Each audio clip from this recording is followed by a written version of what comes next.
Estamos de volta com o programa Nossos Pesquisadores. E agora o professor Glauco vai nos mostrar mais um pouco sobre o seu trabalho e como que é o seu funcionamento. Bom, a gente constrói robôs especiais. Eles têm a ideia, como a gente falou anteriormente, de cooperar ou ajudar as pessoas. Esse conceito é um pouquinho sutil, né? Eu tentar explicar aqui com um exemplo como funciona. Na verdade, a cooperação entre o robô e o usuário, ela envolve sempre o contato.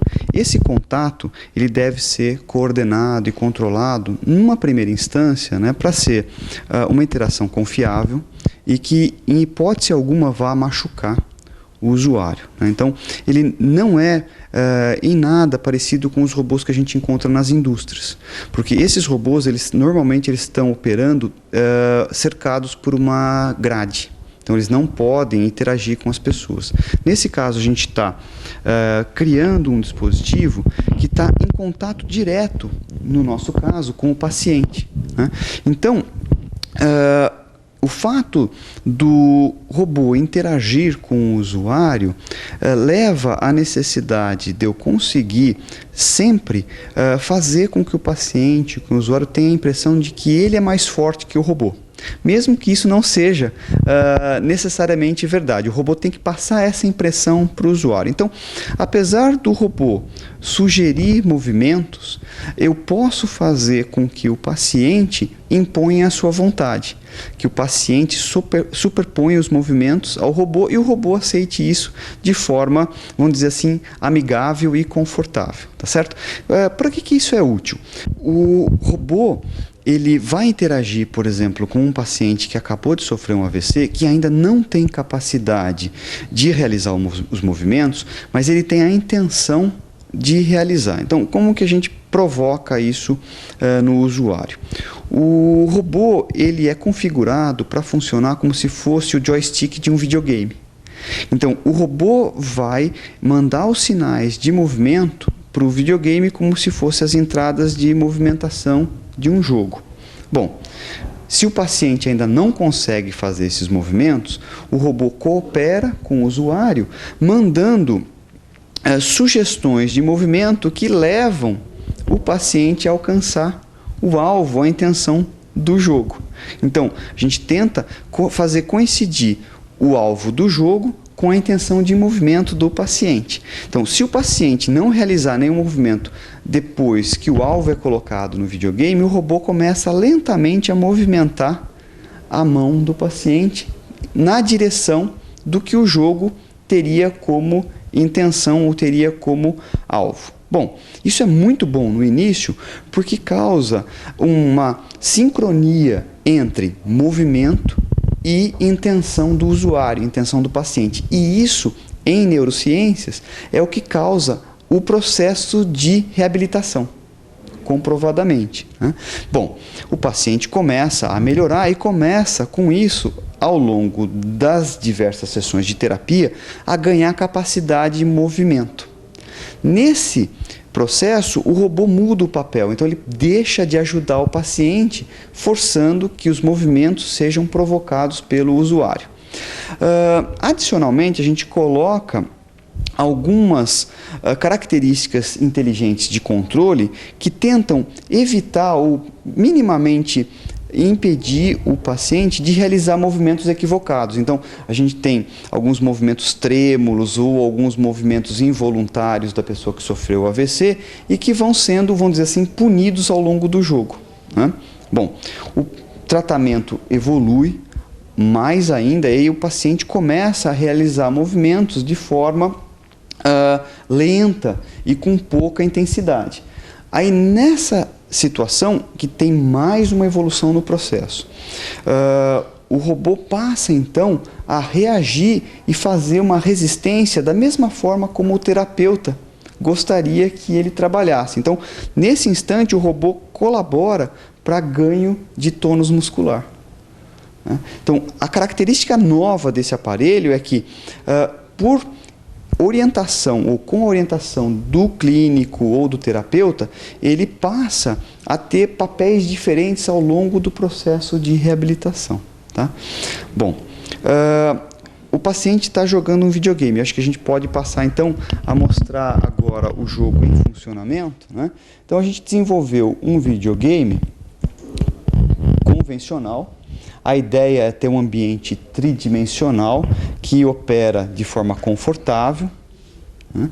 E vocês podem observar aí, ele está operando com um joystick convencional, tá? Até antecipando um pouco da ideia. Como ele é um videogame convencional, o acompanhante do paciente também pode se divertir um pouquinho, né?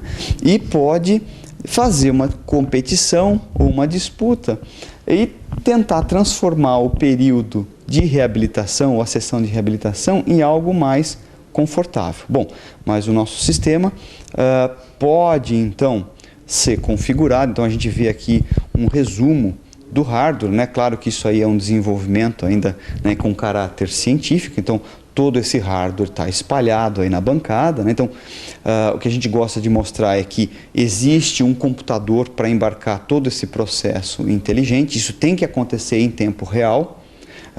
Toda essa garantia de confiabilidade, ela não é gratuita. O sistema usa um computador de bordo de última geração. A gente tem aí um computador em módulo, né? Esse computador em módulo faz o controle em tempo real do sistema, né? A comunicação também é responsabilidade desse computador. Então eu tenho um processo de controle do robô acontecendo e, além desse processo, eu tenho uma comunicação em rede com o videogame. Então o meu sistema aí está mostrando na tela, ele se conecta, né? Então o robô, né, o computador do robô se conecta ao computador que está rodando o videogame por uma conexão também confiável. Todos esses componentes, né, desde os computadores aos motores, são os mesmos componentes que, por exemplo, a NASA usa para mandar os robôs para Marte.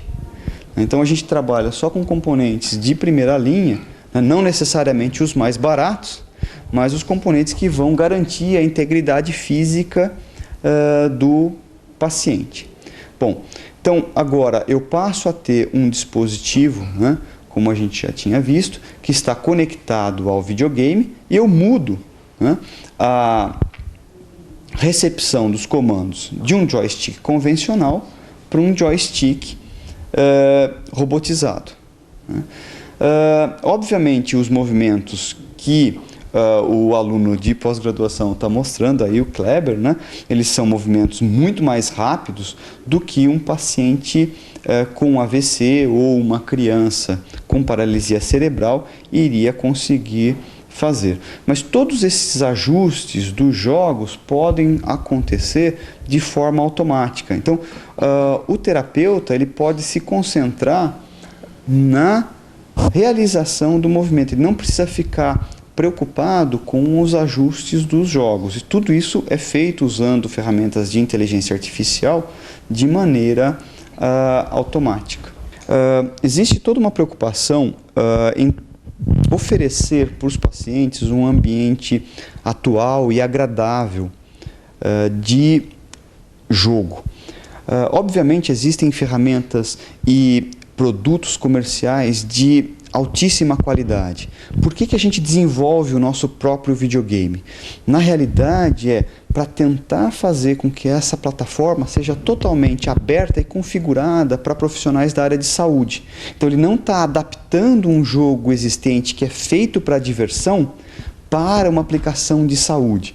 A gente está fazendo com que um videogame que é configurado para favorecer a reabilitação do paciente, de tempos em tempos, seja agradável para o usuário. Então a gente tem aí um compromisso entre uma experiência que é divertida e a intenção do clínico e do terapeuta em tentar fazer com que o paciente realize o maior número de movimentos possível durante uma sessão.